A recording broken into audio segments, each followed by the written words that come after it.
this presidential debate live here at Freedom Fest in Las Vegas. I'm Christina Tobin, one of your moderators for tonight. We will start in just a moment, but first, let's give it up for Miss Santita Jackson.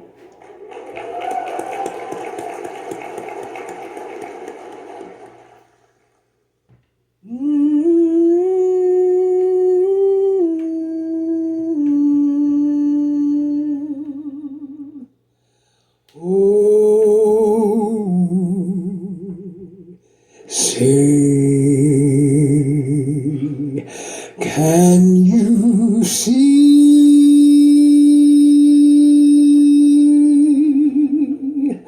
by the dawn's early light what so proudly we hailed at the twilight's last gleaming, whose broad stripes and bright stars through the perilous fight o'er the ramparts we watched were so gallantly streaming, and the rocket's red glare, the bombs bursting in air, gave proof to the night that our flag was still there.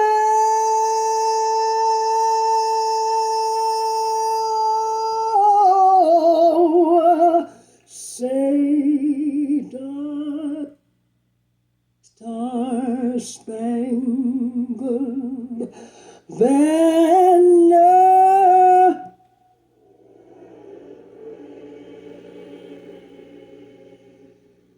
o'er the land of the free and the home of the brave.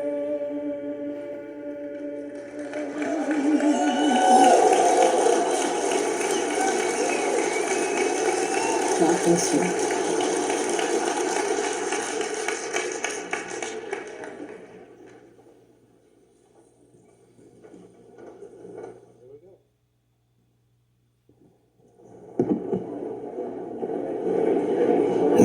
Good evening. Thank you for coming tonight. I know we're all looking forward to this debate. I'm Dave Walker, former Comptroller General of the United States from 1998 to 2008. For the record, I'm a political independent and a truth teller. And I want to mention a few things before the debate gets started.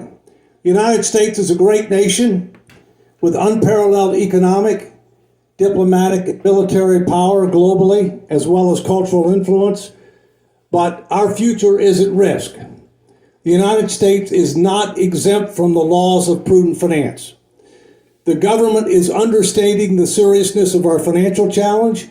It's not $35 trillion, it's $125 trillion. In addition to that, if we don't end up putting our finances in order, then our economic security, national security, and domestic tranquility will suffer over time. I'm hoping tonight we'll get some questions asking the candidates what do they propose to do to put our finances in order. The two major presidential candidates have failed so far to answer that question. And the second thing that they need to do is, how are we going to save Social Security? Because if we do nothing, we have a 21% across the board cut in benefits in 9 years. That's unacceptable. It's un-American. So let's look forward to hearing this tonight. If you want to do more, you want to hear more about the contract from the American people, there's an 11 o'clock session tomorrow with Joe Pinland and myself. Thanks again for being here. May God bless America.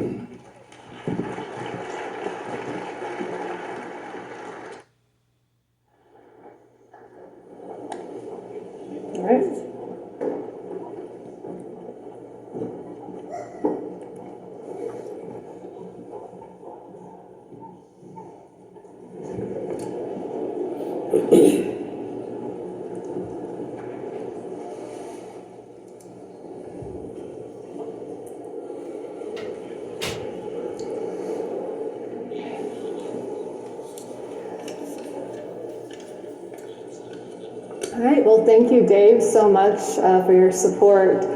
And tonight, we are at the third stop of our presidential debate tour here in 2024. And every candidate on our stage tonight knows the struggle of entering an election gate-kept by the two-party system. They face tough ballot access requirements, legal battles, corporate media blacklists, and exclusionary debates. But even in inclusive debates like ours, some candidates still refuse to recognize or debate those outside of their circles, despite voters clearly wanting another choice. Today, more voters than ever identify as independents. It can be difficult to debate people with whom you deeply disagree, so free and equal debates require honesty, respect, and courage. Instead of personal attacks, tonight's candidates are asked to defend their ideas on their merits. Tonight is for the hard-hitting questions and answers to the problems we face as a nation.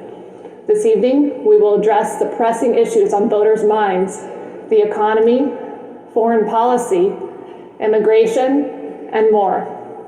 We are honored to host this debate at Freedom Fest, a gathering celebrating freedom and open discourse. It provides the perfect setting for a robust exchange of ideas.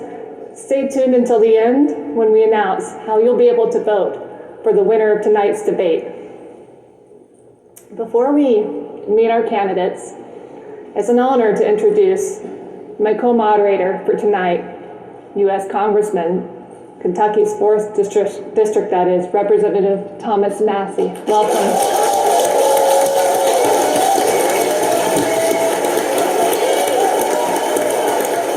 Thank you. Bravo! Tonight. Thank you. Tonight is the first time in history that a sitting congressman has moderated a presidential debate. Yeah. And there's no better person to get down deep to the issues than Mr. Representative Massie, right? Right? Come on. So tell us, Mr. Massie, why did you agree to moderate this now historic presidential debate tonight here at Freedom Fest in Las Vegas? Well, let me tell you why I'm very interested in this. Before I became the hardened partisan you know me as, I voted for a Reform Party candidate for president. I voted for a Constitutional Party candidate for president. I voted for a Libertarian Party candidate for president. And in deference to our Green Party candidate, I've been described as the greenest member of Congress. So I'm looking forward to this debate. When I got to the House of Representatives, I wondered, why is there just two parties? And then I realized they have carved in granite and marble and oak and mahogany only two sides to the debate. There are two cloakrooms and only two cloakrooms in the House of Representatives. You've heard of the smoke-filled back rooms? There are only two smoke-filled back rooms for every hearing there is. And you've heard the term bipartisan. Some days I feel transpartisan. I don't know which cloakroom to go into. And I'm not welcome in either. Ostensibly, there are two parties in Congress, but I want to offer three rebuttals to that. Number one, there have been independent members of Congress. One is Angus King, the senator from Maine. Another is Justin Amash. Now, it's hard to get out of that two-party system, so Angus King would caucus with the Democrats. But Justin Amash refused to caucus with anyone, and he called Angus King an I-know, an independent in name only. The second rebuttal I want to offer is there are actually 6 or 7 parties in Congress, and we just shoehorned them into 2. You've got the Freedom Caucus, you've got the Squad, you've got the Tuesday Group. There are voices within the two parties who are begging to be heard, who are oftentimes suppressed. And I think you'll find representatives of each of these parties, even though they don't have those letters beside their names, in Congress, but they can't come out and say what they really are. The final rebuttal I have to the fact that there are two parties in Congress is a lot of days, most days, there's only one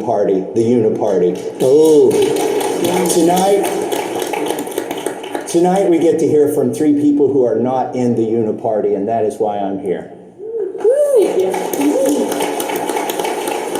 Thank you, Congressman Thomas Massey. I want to take a moment to thank our sponsors, Joe from Texas, and our broadcasters, and of course Freedom Fest for being our partner tonight. And I'm going to be introducing here with a cumulative format. We're going to start with the format tonight. We have a cumulative format was originally created by the League of Women Voters. We have a 2-minute opening, 2-minute closing statement. We'll have about 7 questions, give or take, where there's a response of 2 minutes each, and then a lightning round where they'll have 1 minute to respond. And the order was by random drawing, so I wanted to welcome our first candidate on the left here, Mr. Chase Oliver.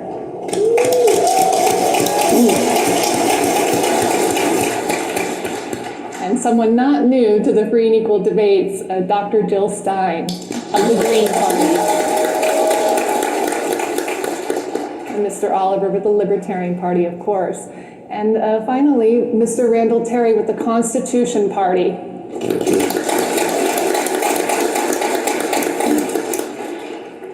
So we're going to open up with the 2-minute opening statement. Mr. Chase Oliver, please.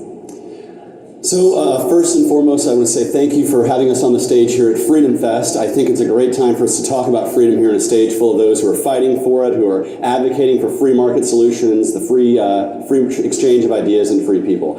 Now, I'm a libertarian because I believe that the government doesn't do a whole lot right. They don't do a whole lot well, and we could do a whole lot better if we had our own agency, the most local governance, self-governance guiding our lives. I'm a candidate who fights for the peaceful solutions, for the peaceful exchange of ideas, and to not use violence to push our ideas forward. That's two-party stuff. The two-party system insists on using the force and violence of government to push their ideas in the American public. I think the American public can do a heck of a lot better job deciding for themselves.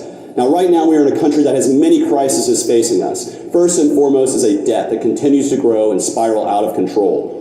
We just saw the deficit get up to $1.8 trillion this year. Now, I don't see that it's on, but Congressman Massey usually wears the debt clock. It's rolling faster and faster and faster towards $40 trillion plus of debt. And that's going to affect our kids and our grandkids all over the country as they try to seek their place in the world. It's going to affect their prosperity, and it's affecting our prosperity right here and now. Because of the debt and deficit spending of our government, that is what creates inflation. When the government prints trillions of dollars out of thin air, it devalues the dollar that is in your wallet. That devalues the dollars that you take to the grocery store to fill up the grocery cart, the dollars you use to pay for your rent, the dollars you use to run for your business. And it's time for that to stop. We have to be brave enough to say no more debt and deficit spending, no more government out of control, and no more violence here at home or around the world, certainly not at the expense of the U.S. taxpayer. I'm somebody who's going to fight for the free market solution, for the freedom solution, and for the right for all people to determine for themselves their own future. If you're not hurting anybody with force, fraud, coercion, theft, or violence, your life is your life, your body is your body, your business is your business, and your property is your property. It's not mine, and it sure as hell is not the federal government's. Thank you very much.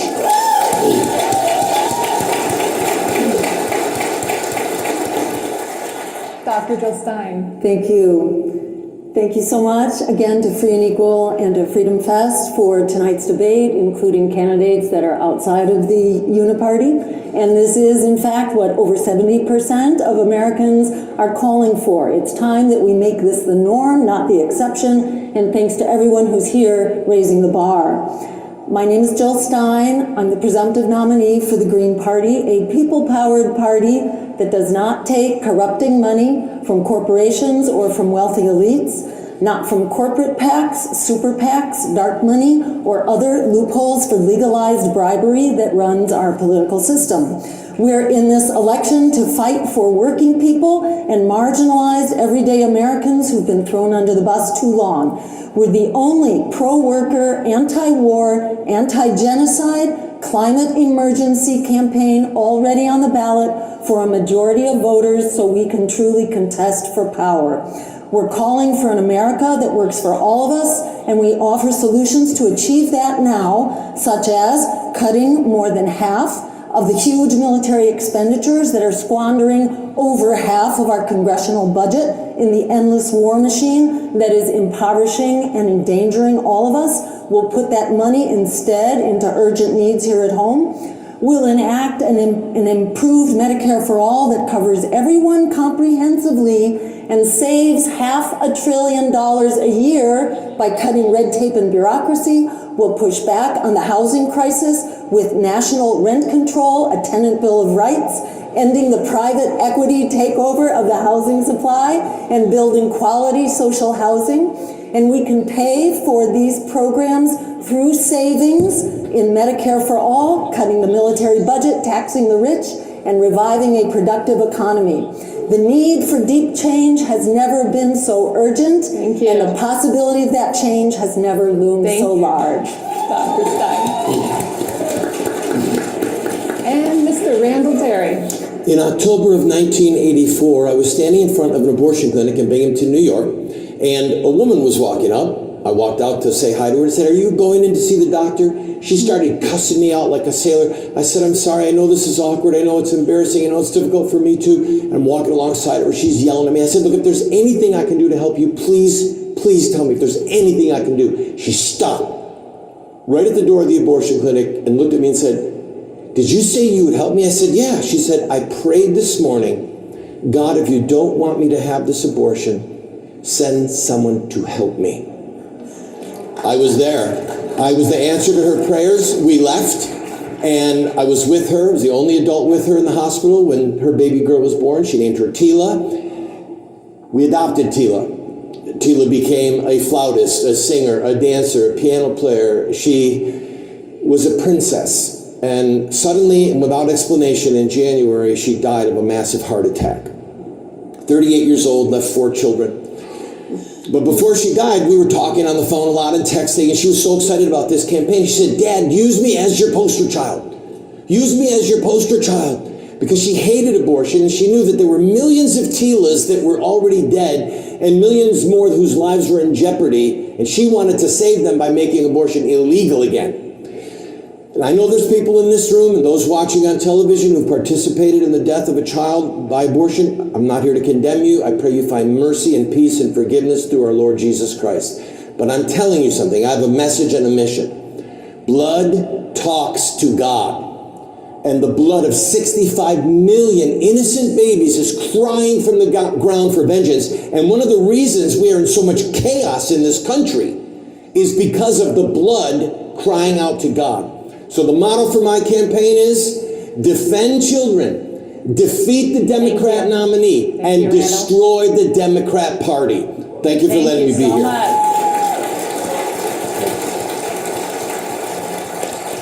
And before we start with our first question, every candidate has up to 4 rebuttals expansions throughout the debate. They can use it any time throughout the debate. So we're going to start with our first question tonight. Mr. Chase Oliver, your question is, 4 candidates, including 2 independents, a Republican and Democrat, declined the invitation to participate this evening.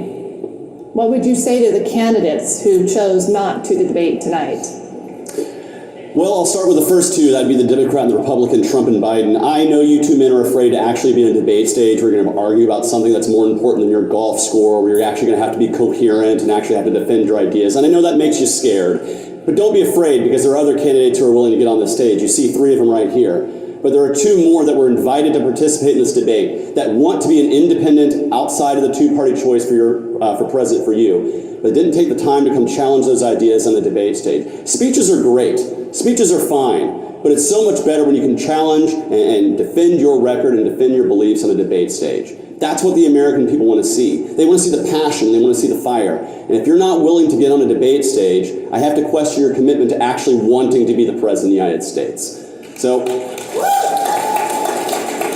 my challenge to the 2 independent candidates, and frankly to the Democrat and Republican who aren't here tonight, is get here next time. Don't be a coward. Don't practice the hubris that says, this is too beneath me. This is just the B team. The truth is if you're waiting to be on a debate stage that will only include Donald Trump and Joe Biden, unless you're Donald Trump or Joe Biden, you're going to be waiting a long time because the 2-party system shuts you out. Each of us on stage recognizes this, and we take every opportunity we can. There's a huge group of people in this room that want to hear from a presidential candidate. Why can't you get on the stage and debate? And that's my challenge to both Robert Kennedy, Cornel West, Donald Trump, and Joe Biden. Get on the stage, defend your ideas. This is the real debate. This is the real debate where people aren't afraid to answer the questions, where the questions aren't being controlled by a corporate media that wants to spread discourse and division amongst this country. This is a real debate where we're going to answer the questions plainly, honestly, and with our own true convictions. And that's something that Donald Trump and Joe Biden can't do anymore. I don't know if it's their advanced age or their inability to tell the truth, but they just can't do it. And Robert Kennedy and Cornel West, you should be on this debate stage with us, uniting the parties together, saying no more to the two-party system. And if you can't do it, you're just as bad as the two-party system. Get on this debate stage, you chicken.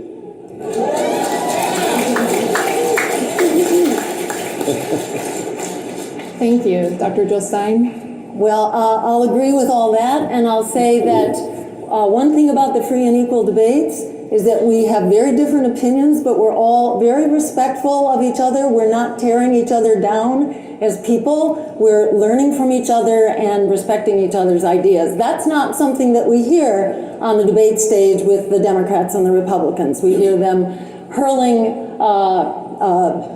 tomatoes at each other and tearing each other down and arguing about their golf scores and ridiculous things like that, distracting from the real problems that the American people need to be talking about. And that's what we're doing on this debate stage tonight. And I would note that the two candidates who are not showing up tonight, the two independents, have never shown up for debates, though one of them pleads for open debates but is not willing to do that himself.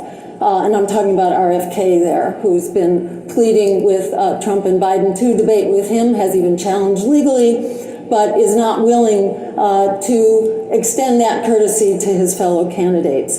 So this is a problem. The American people, we know, demand open debates, so it really is an affront to voters and to democracy, and it does demonstrate real inability to stand up and defend your ideas. In particular, RFK says that he's a peace candidate, but he very much supports the genocidal war in Gaza. And I would like to ask him, how can you describe yourself as a peace candidate? Are you saying that the war against Gaza is not a war? That is a war. It has the potential to explode like some of the other worst wars, like the war in Ukraine. Both of these are wars that could go nuclear, that are expanding, that are incredibly dangerous right now. And RFK needs to be here to defend his policies. He also claims to be against the big money system, but he's very much a part of that big money system and has a super PAC, which last I heard had about $50 million in it, contributed largely by two people. So I'd like to hear how that is, very much. How that is outside of the system. Appreciate so yes, stand up and defend your ideas. Thank you. Thank you. Randall Terry? All right, so we'll start with questions. For Bobby Kennedy, you made chickens. I saw one right there. You made chickens that you used at where you wanted to go after Biden and Trump. They wouldn't let you on the stage. So my question to Mr. Kennedy, since he doesn't want to be up here with us, is can we just recycle your chickens? Maybe cut them up and make them into Bobby McChickens. I don't know. All right. For Trump, here's my question. You see that as you've toned your rhetoric down over the last few weeks, your poll numbers have gone up. Do you wish you had learned this lesson sooner? For Cornel West, who does your hair? Help a brother out here, would you? And then for Biden, Joe, how many fingers am I holding up? Four. Give the creepy whisper. Now to the serious questions. Dr. West, you know the numbers.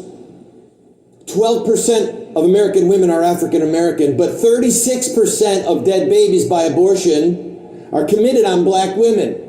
It's grotesquely out of balance because abortion was always targeted at black people and at minorities. It is black genocide, and Cornel West knows it. And how can you possibly tie it together with other issues?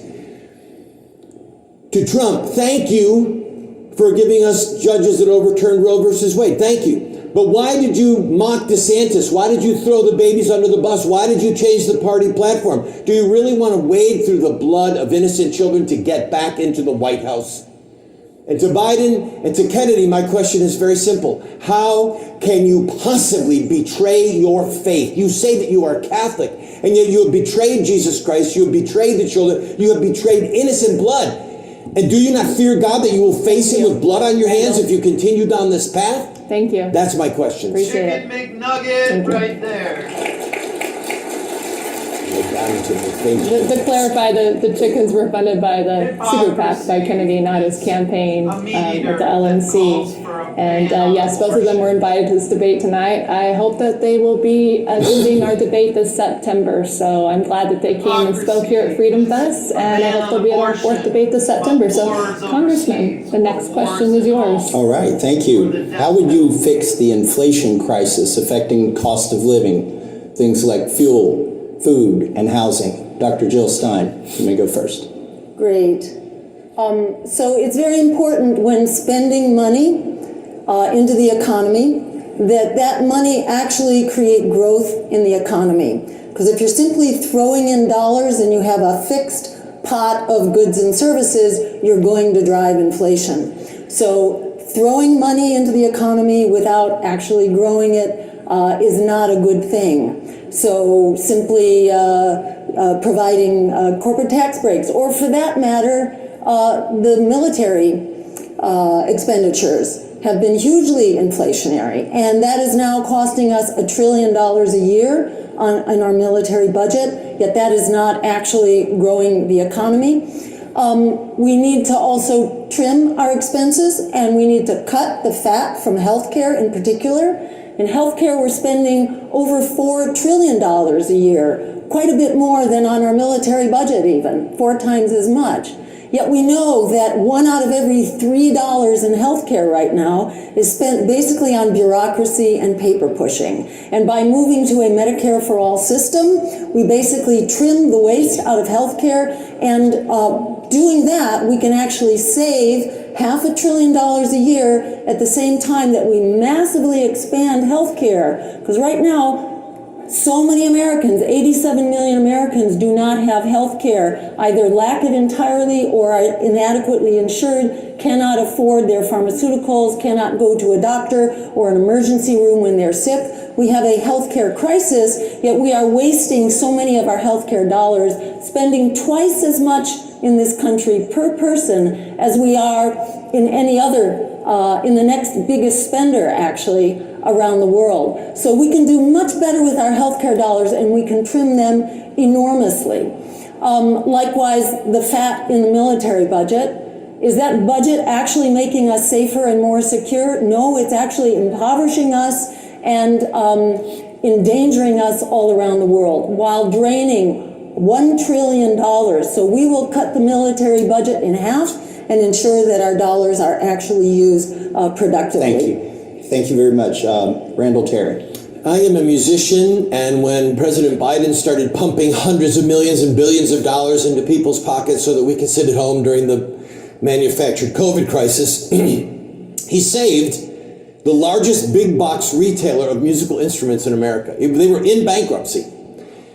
And everyone got money, and everyone was staying at home, and they went out and bought music instruments, or they had them sent in the mail, and it was great for the music industry. And the price of instruments went through the roof. There was massive inflation because all this money was pumped into the economy. We saw it happen with housing again when all that money was pumped into the economy. And people started saying, I want to get out of some of these really dangerous cities.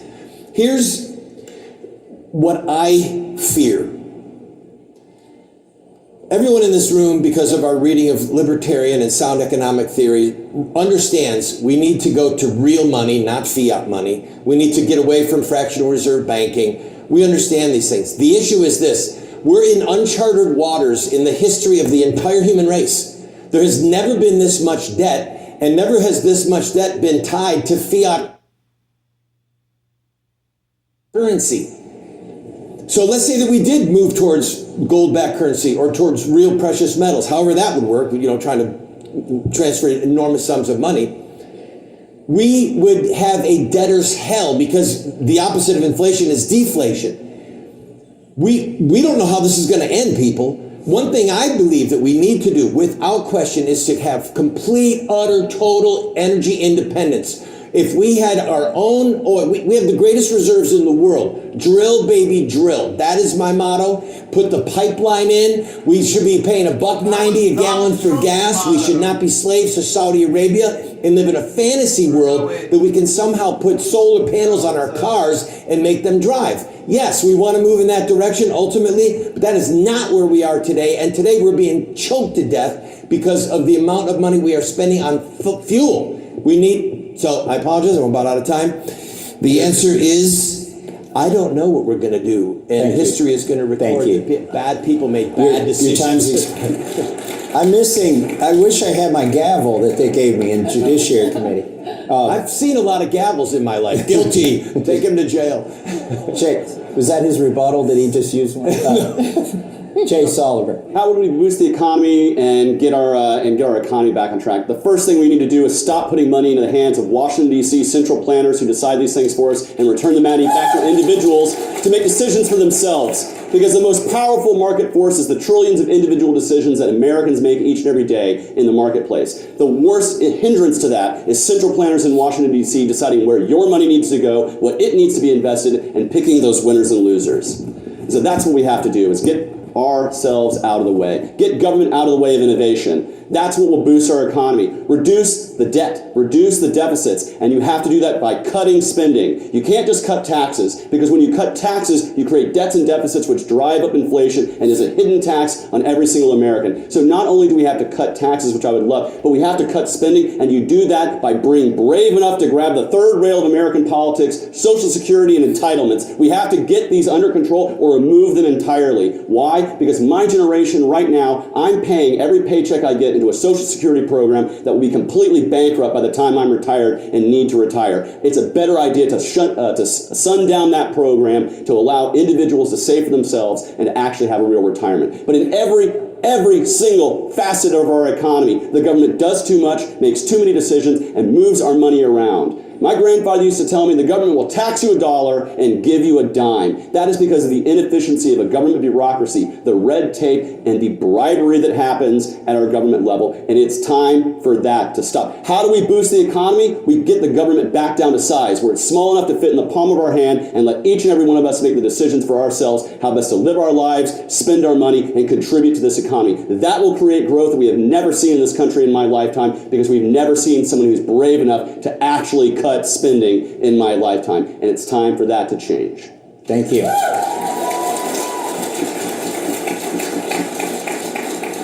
Do we have any rebuttals, expansions on that question before we move to the next one? Well, I can't resist. So, I would question the notion that we're all going to fix these problems ourselves in our own individual worlds.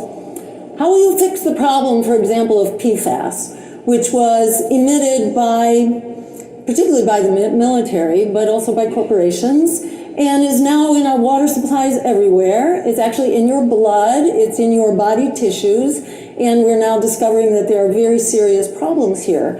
Are we going to expect suddenly all the manufacturers of PFAS and everybody who's incorporated it in their products and using it on military bases, suddenly it's going to go away? I don't think so. You can pretend there's not a climate crisis, but good luck. What does it mean when it's 120 degrees here in Las Vegas for days on end? I'm sorry.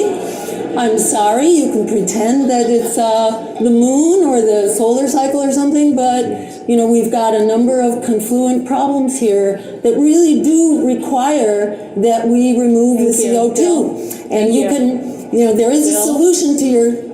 Oh, am I over my? Yeah. Okay, sorry. Okay, I could go on a long time about that. Thank you. I just want to quickly respond to that. Giving us our own individual agency doesn't mean that we're not going to form ourselves together and solve problems together. Just because I don't want the government to do something doesn't mean that I don't want communities to gather around themselves and do it ourselves. Now, when it comes to poisoning air and water, I agree with you. We need to have clean air and clean water. When a company poisons a community, they should be able to sue a company without any tort caps. Let a citizen jury bankrupt the polluters. That'll be a free market incentive to make sure it's never happening again. But what we don't want to do is we don't want to put that in the hands of bureaucrats to say, we can only allow this much poison in our water or that much poison in our air. I would rather individuals do this through the judicial system. Hold companies accountable, sue them, take them to court, have a citizen jury bankrupt these companies. But when we remove tort caps, because right now, When they pollute, they get a slap on the wrist. And who created those caps on torts? The government. Remove those tort caps and let individuals sue the hell out of these companies and clean up our air and water that way. But we can do so much outside the realm of government needing to organize it for us. From everything from helping those suffering from addiction, helping those who are less fortunate, helping to provide housing for those who need it. We can do that without the government telling us how to do it. Thank you, Chase. Anyone else? Randall? One of the core concepts we're debating is, where was the Savior born? Bethlehem or Washington, D.C.? Because so much of what is crushing us is government regulation, government employees. I feel like I'm having deja vu when President Reagan said, the worst thing you want to hear is, hi, I'm from the government and I'm here to help. Some of us are old enough to remember that, right? Exactly. So one of the greatest things that we could do to boost the economy is fire government employees. The biggest employer in the United States of America is the federal government. This is insanity. Let them go into the real world, have a real job, produce some goods and services, and that will boost the economy. Like the Declaration of Independence said, Thomas Jefferson said they've sent large swarms of armies to eat out our substance. Our substance is being eaten out by these massive tax burdens that we pay, and a huge part of it is going to federal payroll. So I agree with everything that Chase said in the end. So much. Oh, I'm sorry. I apologize. Yeah, it's all right. Thank you. All right. We'll move on to our next question. Global tensions are rising. How would you ensure that our actions promote peace and prevent escalation, that is, towards a nuclear conflict? Randall. Terry? Louder? Your mic just died. Got me there? All right, we're all set? Here. Did you want to ask the question? I'll ask the question. How about that? There you go. Global tensions are rising. How would you ensure that our actions promote peace and prevent escalation towards a nuclear conflict? Randall Terry. Well, I think that it was a disaster for us to get in at the level that we did with Ukraine. Ukraine is not a part of NATO. Every time I hear Biden tout NATO and tie it to Ukraine, I think, well, are you out of your mind?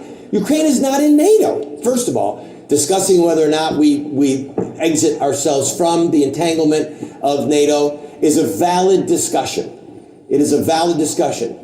But I am with President Reagan on this one. Peace through strength.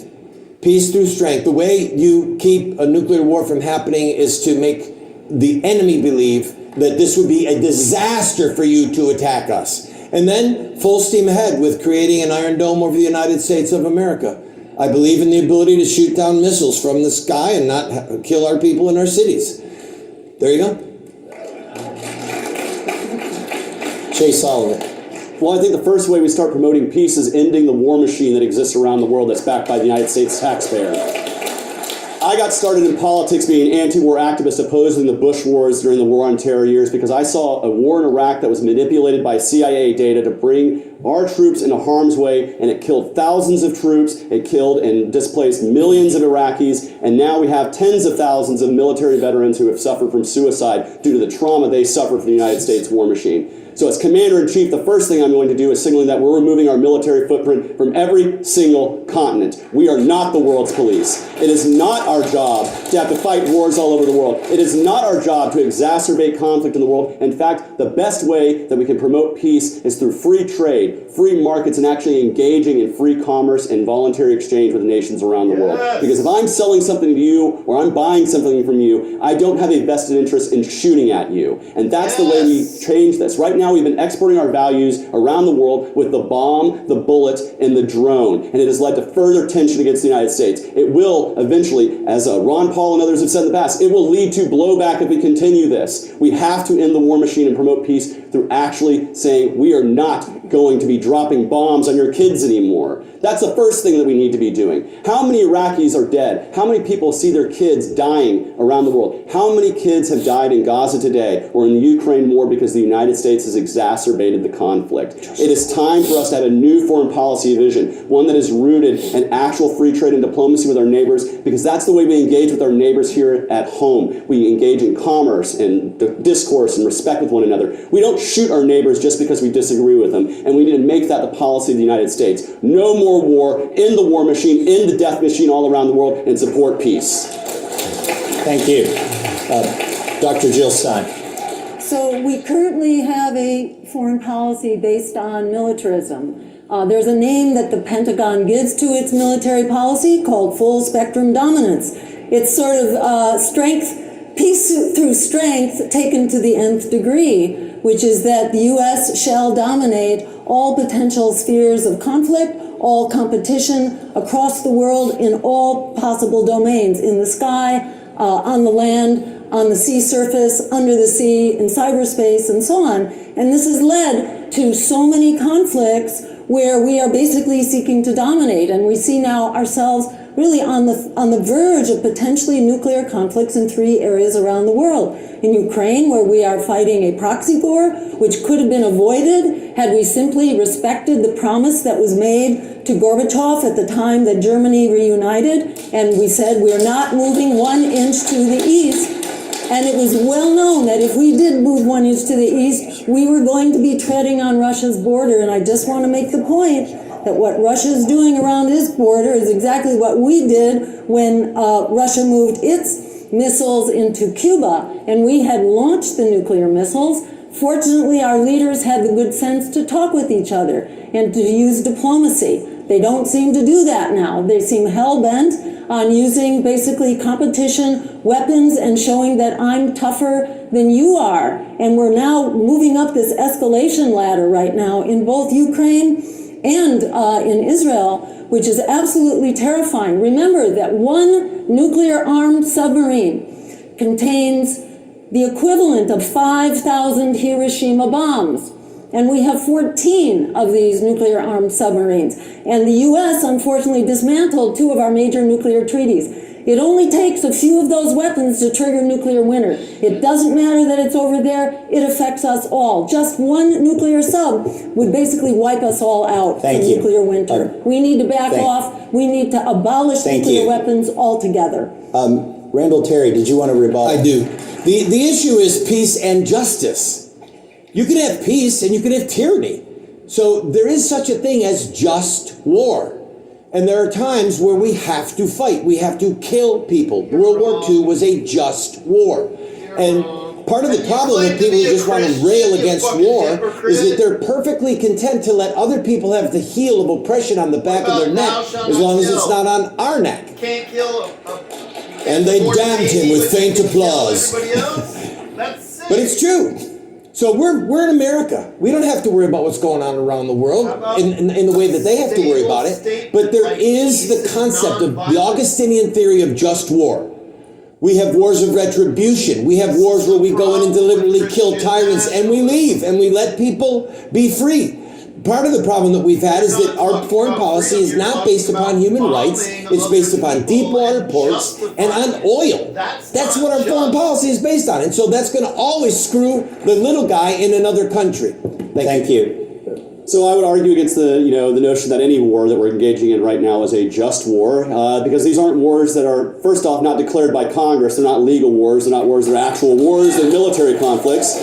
But secondly, these aren't just wars that are fighting out of the altruistic nature of wanting to help people around the world. These are wars for profit. These are wars that profit a military-industrial complex that makes money by killing people all over the world. And we allow our tax code and our budget to fund these things. Frankly, Boeing, you can build something else. Raytheon, you can make something else with bombs. I am so sick and tired of saying we have to kill people around the world to make our economy strong because we make weapons components in these random congressional districts. That is BS. That is justifying the murder of innocent people for the profit of a military-industrial complex to which you don't get profited off of. They do.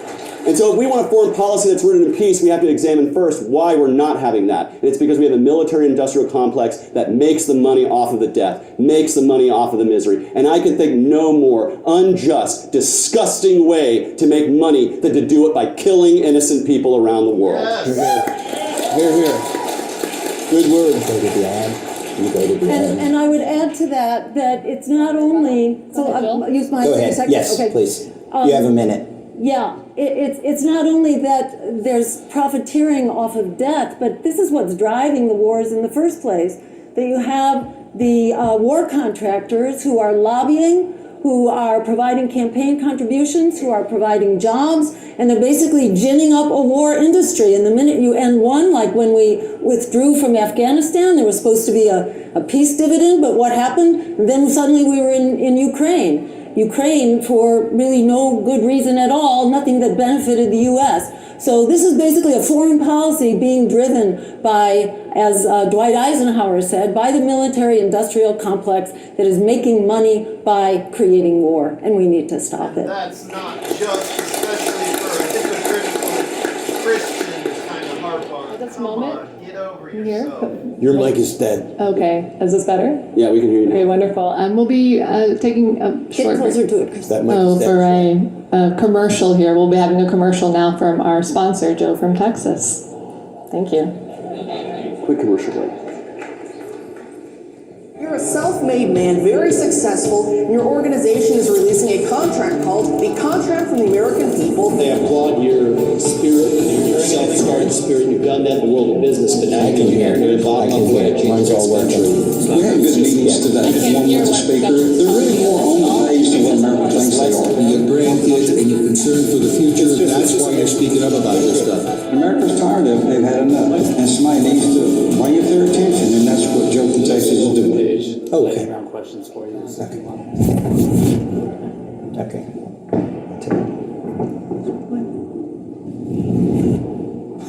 Okay, I've got the next question here. We've seen foreign influence and control of U.S. food and agriculture grow significantly in the past several years, especially in meat processing. Do you support the U.S. food supply becoming more independent, and how would you protect the autonomy of American farmers and the security of our food supply? Chase Oliver. Well, I think the first thing we need to do is quit attacking family farms by supporting giant agribusiness via the Agriculture Department. We parse out favors and benefits to giant businesses that the average family farm just is not seeing in this country. And now I support independent farming. I support us having a free market and people being able to buy land and use it for what they wish. But I think what we have right now is we have a system where government picks winners and losers at that level. I don't like seeing that. When I talk about free food that is free from foreign influence, what I see is the giant breadbasket of America, where farmers all over this country want to produce the food that people want to eat, and we are. To me, I'm not one to decry foreign investment in American businesses, certainly not in American farms. Why? Because just because a Chinese business is investing in an American farm doesn't mean all of a sudden, if we go to war with China, hey, that land will all of a sudden belong to China. It'll belong to a Chinese business. I support foreign investment in every industry. I support free market investment everywhere. I think we should be able to invest our dollars overseas as well. I think when we create barriers to investment in agriculture or any other industry, we're creating winners and losers via the central planning market. I am not one who wants to see that. So I'm going to support farmers by getting the government out of their lives, reducing the cost of actually running and operating a farm by reducing the red tape and regulation that exists to run a farm in states all across the country. I would like to see that. But broadly speaking, we need to get the Agriculture Department out of picking winners and losers. It's plain and simple as that. Thank you. Dr. Jill Stein. And I would just add to that we need to get agribusiness and corporations out of the business of buying our government and lobbying for policies that are then very destructive to local communities. And I think we need to restore family farms. We need to restore community farms. We need to restore farming cooperatives to enable farming communities to come back, because they've been decimated by the takeover of the corporate farm. And yes, government has been bought. Government has definitely been bought in just about every way, and the combination of government and corporations is deadly. But if you just remove government, then you're just going to have corporations. So, I think what we need is a government that's on the side of the people, that is controlling corporations, so that we can have farmers farming their land. We have real issues in farming now related to the exhaustion of the water supply, and aquifers are drying up out from under farms. As I've been going around the country, I've heard in every state enormous problems that people are having with water now. And this, again, underscores why we need to get our fossil fuel emissions under control so that we can begin to regulate our water supply and also the heat and the drought. Right now, the Colorado River is about 1 year away from drying out. The Washington Post had an article last year that described the Colorado River as the doomsday scenario because it almost has run out of water to get out into the pipeline, where it supplies half of the fruits and vegetables in the California agriculture system, supplies half the fruits and vegetables for the entire country. And we are seeing that dry out because of drought. So, you know, again, these problems are complex. I wish we could just make them go away by closing our eyes, but we both need to bring back our small farmers, but we also need sustainable methods of farming. Thank you. The Roman Senator Cato, at the end of every speech, would say, Carthage must be destroyed. So he'd be talking about roads or infrastructure or sewage or clean water coming in, and at the end, your time is up, Senator Cato. Yes, thank you very much. And Carthage must be destroyed. So what I want to say is the Democrat Party is the new Carthage. The Democrat Party must be destroyed. And if you, thank you, Ed, say it with me once. The Democrat Party must be destroyed. So if you look at the government stranglehold on every aspect of our lives, literally every aspect, whatever department you want to talk about, especially the Department of Agriculture and small farms, large farms, I lived through the decimation of milk farmers in New York State. New York State used to be the second largest milk production state in the Union. New York State. And the government decided it would be better to get rid of small farmers and just wiped out everyone who had 50 or 100 head of milking cows.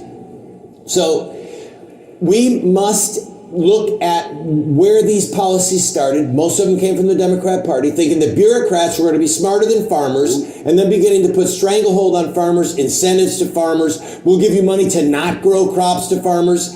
As Chase said, there's going to be winners, there's going to be losers. But at the end of the day, maybe what we need to talk about, ready? I want to do my Creepy Joe whisper. Let's prosecute Monsanto's. Thank you. We have to come to grips with the fact that we have one of the most unhealthy societies in the world, physically. Our life expectancy, heart disease, children becoming so obese. Our food chain is becoming poisoned, and it's by people who are involved in genetic manipulation, people that are trying to get, God knows what they're putting in the pesticides. It's not simply because we're using so-called fossil fuels. It's because of bad people who want to make a lot of money, and they don't care what happens to those of us who eat their food. Thank you very much. And the Democrat Party must be destroyed. All right. Any rebuttals, expansions? All right, we're going to move on to the next question. This question is by independent media, Kim Iverson. Should lobby groups who advocate for policies specifically benefiting foreign nations, such as AIPAC, be allowed to donate money to political campaigns and the influence of legislation and policy decisions? Dr. Jill Stein. No, they should not be allowed to donate to political campaigns and otherwise influence policy decisions. And I think we're talking about AIPAC in particular, and AIPAC should be required to register as a foreign agent. And that would effectively shut down the inordinate influence that AIPAC has on behalf of the State of Israel. And, you know, I think it's not fair for the State of Israel to have an enormous lobbying force on Capitol Hill. There are many people in this country who will advocate on behalf of Israel, but you know, there are also people in Palestine who deserve to be heard as well, who are suffering, who are the victims of an incredible genocide that the world is in agreement with right now, that genocide should be shut down. That genocide is violating international law and human rights. And unfortunately, because of the inordinate amount of money, I think it's $100 million that AIPAC is spending in this election, we do not have an adequate discussion and a debate because it's become politically toxic to even speak out about this critical war that is murdering It's not only some 38,000 people who've been killed, according to the journal The Lancet that just published last week, it's more like 180-some thousand that are actually being killed in this war. And if we have, concerns about a right to life before birth, how about a right to life after birth? And slaughtering innocent children and elders and people right now who should not be the victim of this horrific, absolutely horrific and shameful war. It should be stopped immediately. Joe Biden can do that with a phone call to Bibi Netanyahu. Thank you. Thank you, Jill. Randall. There's no chance in heaven or hell that Joe Biden could stop the war with one phone call to Netanyahu. Not a chance. It's not possible. But I digress. Should foreign lobby groups be allowed to donate to campaigns? Yeah, if we want to self-destruct, I think it's a great idea. No, of course not. But there's an overarching issue here, and that is that money has so utterly, completely corrupted our system of government, we may never recover from it.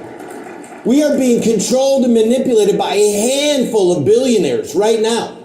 That's what's going on. And any single one of us on this platform could kick Joe Biden's ass in a presidential race. We could win. Any single one of us could beat him.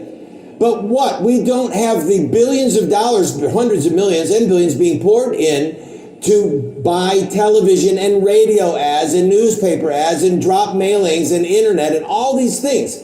It takes money to compete with money. And because of the Supreme Court ruling and because of the money corrupting the system right now, we are watching the demise of true representative government. What is happening is that people who are elected are representing the people who have the strings. All right? That's what's going on. So if we are going to see the restoration of representative government, we are not a democracy, but a representative republic. If we're going to see that, we are going to have to change the laws on campaign finance. It's just that simple. And then President Trump and President Biden, guess what they're going to do? They're going to come on the stage and they're going to debate with us because they don't have billions of dollars being poured in through the back door to promote some of their malarkey and their insanity. Oh, and by the way, the Democrat Party must be destroyed. Thank you, Randall. Chase? So I'm going to be frank and honest. Powerful interests have always controlled governments from the beginning of time. This is why government is immoral and why we should strike government down as much as possible. But the truth is money is speech, and it is. You have the right to spend your money and try to influence people as much as you want to. But what I want to see is full transparency of who's putting that money and where it's going to. So if we should change anything, we should make the process more transparent to see who is buying and trading our Congress people. Now, when it comes to AIPAC, I want them to be just as transparently exposed as much as anyone else. Because they are. They, like every other lobbying group, are trying to purchase influence via money in the electoral process. Doesn't always work, though. We actually are sitting right here on the stage with somebody who had a lot of AIPAC money thrown against him. His two primary opponents got so much AIPAC money, he was outspent a lot. But the people in his community knew who he was. They knew exactly where he stood, and they stood by him for that. Money does not have to equal success in this country. You can actually fight the good fight, put your principles forward, and be honest about who you are and who you're representing. And when you do that, you can win races even if AIPAC puts money against you. Now I'm going to be somebody who is honest with you. The truth is we do have too much money in our politics. We have too many billionaires controlling things. But why is that? Because our government is so powerful and controls so many things that it attracts people who want to use their money and power to influence it. And they do so with the monopoly of force that government enjoys. I would much rather see government chopped down to size and see these people have to peddle their influence in a true free market without the monopoly of violence backing up and see if their ideas can really stand the muster of a free market of ideas. I don't think many of them can, and I think that's why so many people are so interested in keeping the government large, abusive, and intrusive in our lives because they know they can never win in a true level playing field. I saw Jill first. Please, Jill. Yes, I just want to respond to Randall's statement that Joe Biden could not shut down this war. And he has enormous power in making that phone call, just like Ronald Reagan did when he told Israel to stop its invasion of Lebanon and stop the missile strikes in Lebanon in the 1980s. The war was stopped that day. Dwight Eisenhower did the same thing in the 1960s, speaking to Israel and Britain and France, who were all invading Egypt. He made the call. And the reason that Israel respects that call is because Israel is completely dependent on U.S. weapons and U.S. dollars. So Israel has no Iron Dome without continued U.S. support for that Iron Dome. So Israel knows that it is a sitting duck without the support of the United States. And it is actually illegal for the U.S. to provide the weapons and the support to Israel now. It violates three U.S. laws. We cannot send All right, Jill, thank you. military aid to a country that is interfering. Please, Randall, did you have? With the delivery of humanitarian Jill, your 1 minute is up. to a country that is violating nuclear weapons treaties. So on many Jill. Okay, Randall? That's it. Yes, thank you. Randall, would you like to? First of all, this is not the 1980s and it's not the 1950s. And what Israel is enduring from Islamic terrorist attacks is something that they intend to deal with, and for just cause. The loss, it's true. Islam, the philosophy and the creeds and the law, Sharia law of Islam, is the greatest threat to human liberty on the face of the earth. It dwarfs communism. It dwarfs communism. I have a master's degree in international terrorism. I've spent years studying Islam, the history of Islam. It is a threat to the human race. I digress. That's not what I wanted to respond to. Just weights and measures. You know, you made a good point that transparency would be wonderful in elections, but you got people that are sitting there on their phone all day long. Yeah, do you really think that they're going to say, you know, I wonder who spent the money on that ad? Martha, go and look for me on that one, where that money came from. Was that the Koch brothers? No, they're not going to do that. We're being inundated with money, and having a little that's 1 minute. Full transparency, that is not going to correct the problem. Randall, it's a form of we're done. ongoing bribery. Thank you so much. Chase. I just have a quick rebuttal here. First thing I want to say is, you know, if we support life, right? My question is, you know, Israel has a right to respond to a terrorist attack. I think if that happened in our neighborhoods, any of us would want us to respond to. But it's the nature of the response that so many people across this country are having a problem with. It should not cost tens of thousands of innocent people to seek justice for those who were killed on October 7th. That is not a just war. That is not a just action. It should be far more surgical if you're going to go after those who perpetrated October the 7th. But my question is how many dead babies is it worth to justify October 7th? How many dead children are there in Gaza right now that you feel is justified on the actions of what happened? I feel that one child being killed in an airstrike is too many. And here's the truth of it. I want the hostages released. I want to see hostages released. But what I also want to see is Israel to stop airstriking where the hostages are likely to be, because that will kill them. I would like to see kids stop being bombed. I would like to see true peace, and it does not come from capitulation to Israel's wishes and Netanyahu's government. Thank you, Chase. All right, the next question. We're going to start off with Randall answering this one. How would you put an end to the child sex trafficking epidemic in the United States, Randall?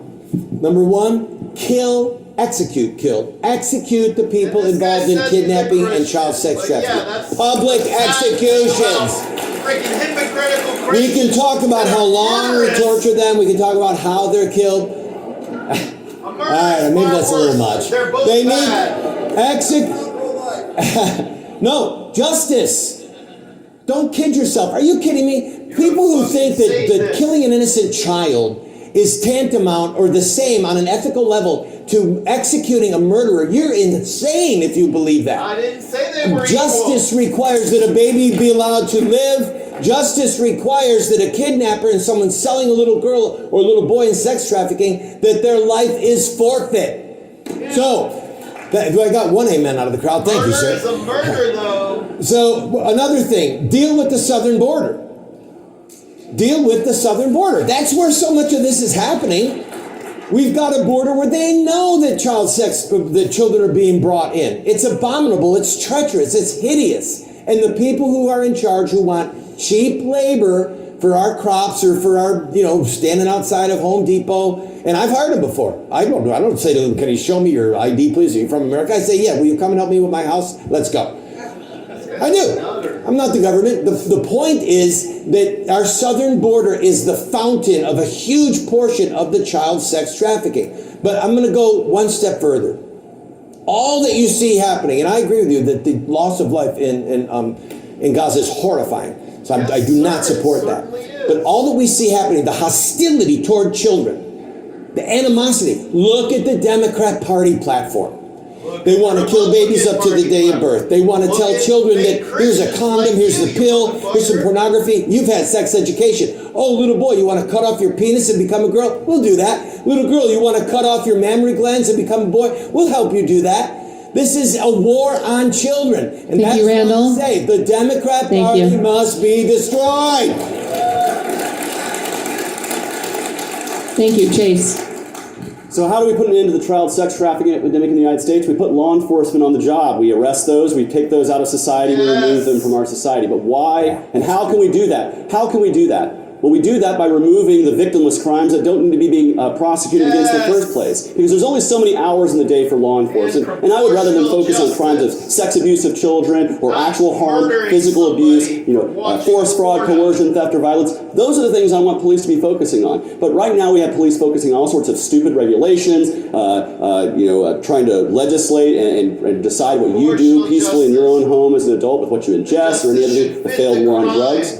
And so much of what we do is we live in an over-criminalized society that makes it hard for police to actually put their eye on the ball on the real violence that's occurring, the real victims that are being perpetrated. And then when we talk about the border, yes, we need to solve the border crisis. We need to make it easier for peaceful people to come in here and do those jobs and get hired by Randall outside of Home Depot. We need to make it easier for people to come here and work, because when we allow people to come here who are peacefully to come through a process that works, we can then put our eye on the ball with the people who are trying to traffic people across our border for the purposes of labor or sexual exploitation. But again, there's only so many hours in the day, and there's only so much capability for law enforcement out there. So let's free them up from having to fight victimless crimes that have no real need to be prosecuted against, and let's give them the thing that they need to be doing. Let's put their eye on the ball and say, go after people who commit violence in our country, whether it's against adults or children. When you're trafficking people, you're creating real harm. You're traumatizing people. You're ruining lives. And that deserves to be prosecuted against. And so if we're going to be putting the police and unleashing the police on anything, those are the people that I would like to see law enforcement take care of and get them out of my peaceful life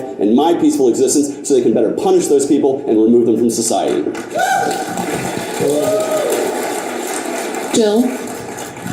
And I think we want to stop the flood of people fleeing disasters in their home countries coming into this country. If we want to address the crisis of immigration, the most important thing we can do is to stop causing it in the first place by regime change, operations, by overturning governments, by upending democracies through corporate domination in the economies. In Haiti, for example, Hillary Clinton, when she was Secretary of State, after the U.S. had overthrown Aristide for the second time, Hillary Clinton, also a member of this party that needs to be overthrown, went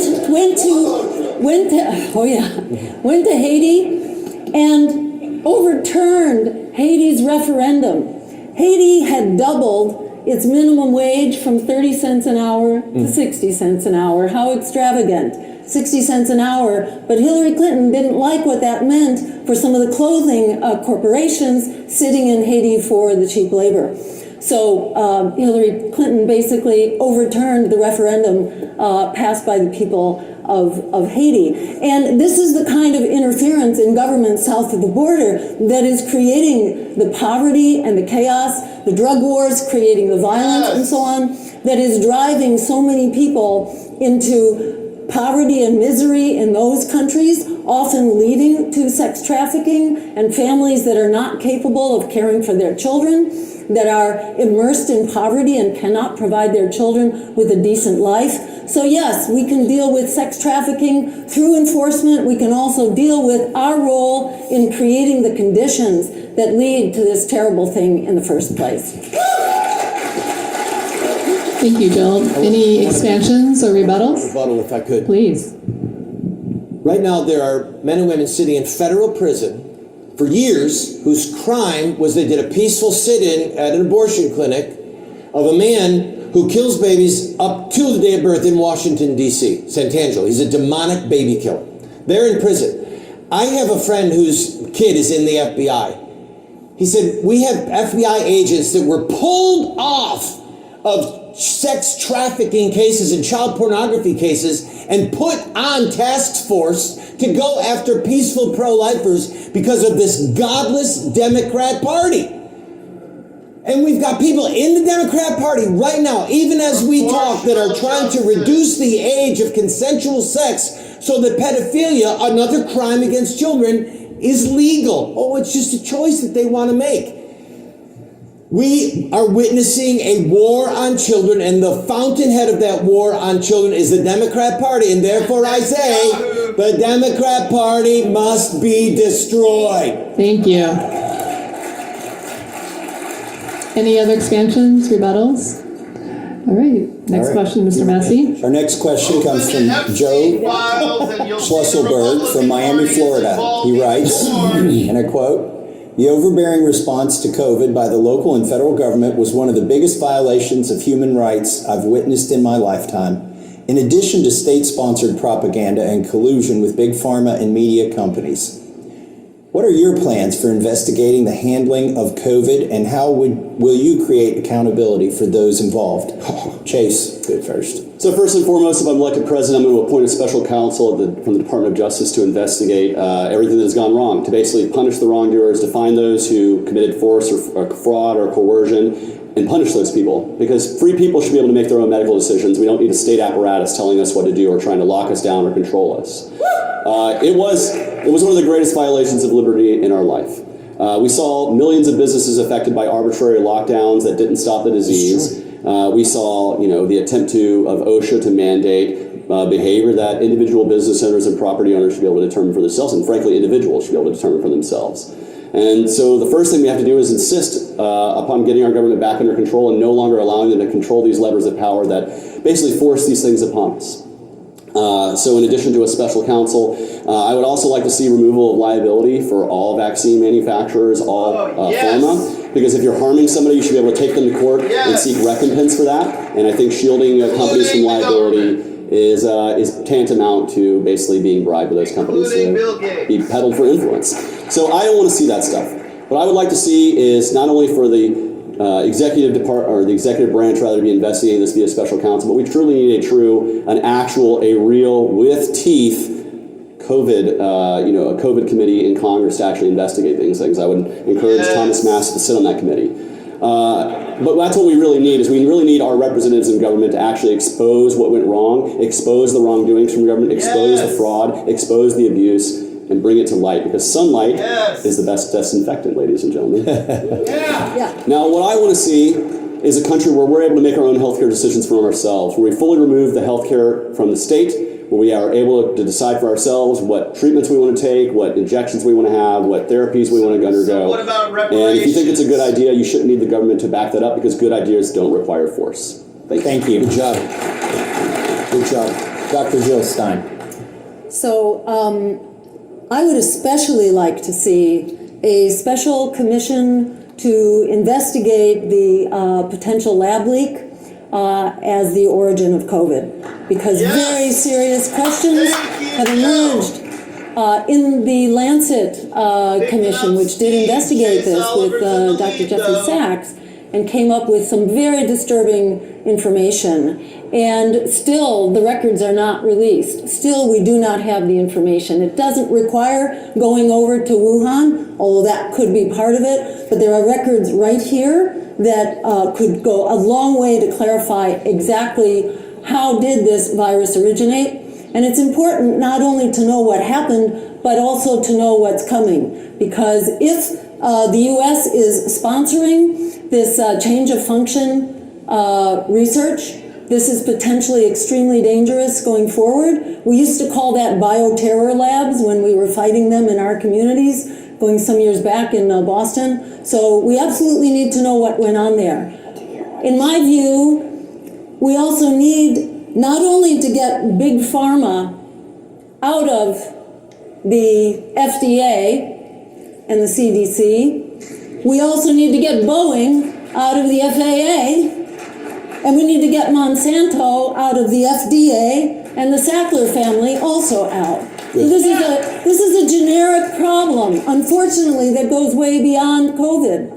To the opioid epidemic, for example, where the Sackler family bought influence, got the permissions that they wanted for fentanyl and for opioids, and we now have 100,000 deaths per year from addictions to opioids.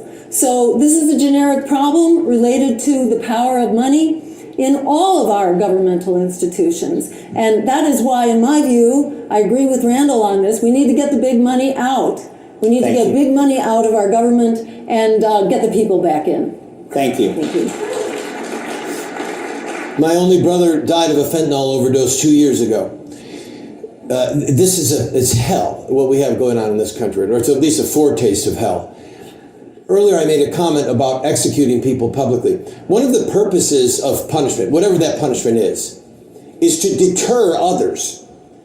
If there's not punishment brought to bear on the guilty parties of this COVID lockdown and the fake vaccines, hiding people dying, telling them we can't have ivermectin. I was sick with COVID. I was really sick. And my doctor prescribed prescribed ivermectin, and within 24 hours, I was feeling better. 48 hours, bang, I'm out of bed. And I went on my TV show, told people, I took ivermectin, I feel great. YouTube said, you've got a strike against you, 2 more like that, and we're canceling your show. Wait a minute, I can't talk about this? Is this America? No, because corporate people are getting corporate money, and at this point, in my opinion, and it is somewhat studied, Big Pharma is new fascism, and it's the new mafia. I mean, literally, we're dealing with organized crime. I want to know what Fauci knew, when he knew it, how much money he got, who did he get it from, and then if he's guilty for crime, throw his ass in jail and let it rot there until he dies. I mean, every syllable. He is in my opinion, he is an enemy of freedom. He's but again, you know, people can blame President Trump. He was listening to people he shouldn't have listened to. He reads Cliff Notes way too much, all right? We know this, but it was when Biden came in and the Democrat Party said, man, we have got this thing. We are going to take away rights. We are going to do what we want to do. We are going to manipulate people. We're going to force people. We're going to force soldiers. We're going to shut down businesses. We are going to control people through the COVID crisis. And hello, that is why the Democrat Party must be destroyed. That's time. Would you like a rebuttal? Yes, I want to use this rebuttal real quick just to tell a story about the arbitrary and damaging nature of these lockdowns. I had a friend of mine who ran a flower shop. It was her life stream to run a flower shop. She loved flowers. She could name every flower in the book. And her business was closed down during COVID because it was deemed unessential. Now, what was not closed down was the Lowe's Garden Center down the street because Lowe's sold essential items. And so that business got to stay open. That business was somehow shielded from COVID. No one could catch it in Lowe's, but only in the flower shop. And my friend's flower shop went under. It didn't survive. And where's my friend work now? At the Garden Center at Lowe's. She works for the big man now because they were allowed to stay open. They were allowed to keep their businesses going. That's the arbitrary nature of these stupid lockdowns. As far as Anthony Fauci, I'm going to say I've been distrustful of Anthony Fauci because of the ACT UP movements in the late 80s and early 90s. He's been a scumbag my entire life, well before COVID. And the last thing I want to say is Dr. Stein said we need to get Big Pharma out of the FDA. We need to get the FDA out of our government. We do not need an FDA.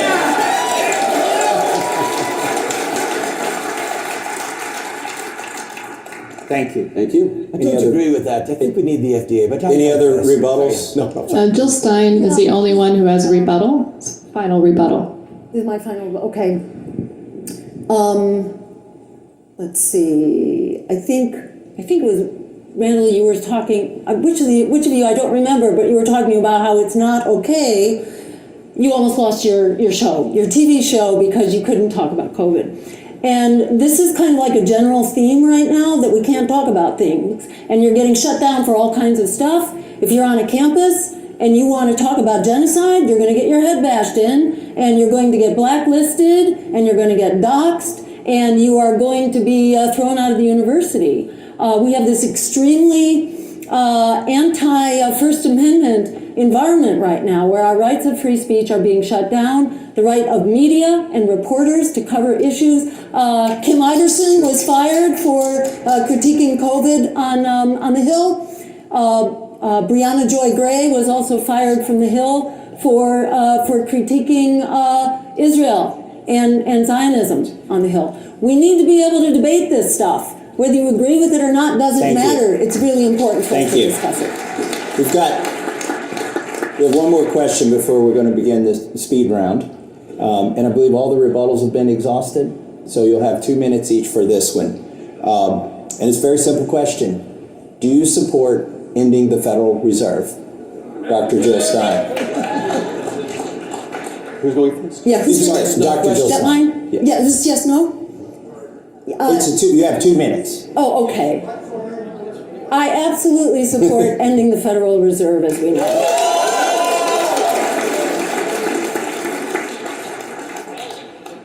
Well, if you want to elaborate, you have more time. Maybe you want to end there. I'll stop there for now. I mean, the Federal Reserve, I'll say a few things. The Federal Reserve is serving private banks and makes decisions on their own behalf. And this does not serve the American public. I think there is a role for a public interest authority, but not for private banks to have a special power to make regulatory decisions on their own behalf. And I think that applies across the board to all regulatory agencies. You should not have foxes guarding the chicken coop, and that is what's happening with the Federal Reserve. I'll leave it at that. Thank you. Thank you, Would you explain where we are in the process right now? This is our final question where you have 2 minutes to respond. After this, we will have a speed round with 1 minute responses, but you have 2 minutes to respond to the question, do you support ending the Federal Reserve? Yes, absolutely. I support. Yes, and then yes again. Yes. It is. So sometimes I feel like I don't want to preach to the choir. We're in a room full of people who knows that we need to get rid of the Federal Reserve, period. I mean, so we do.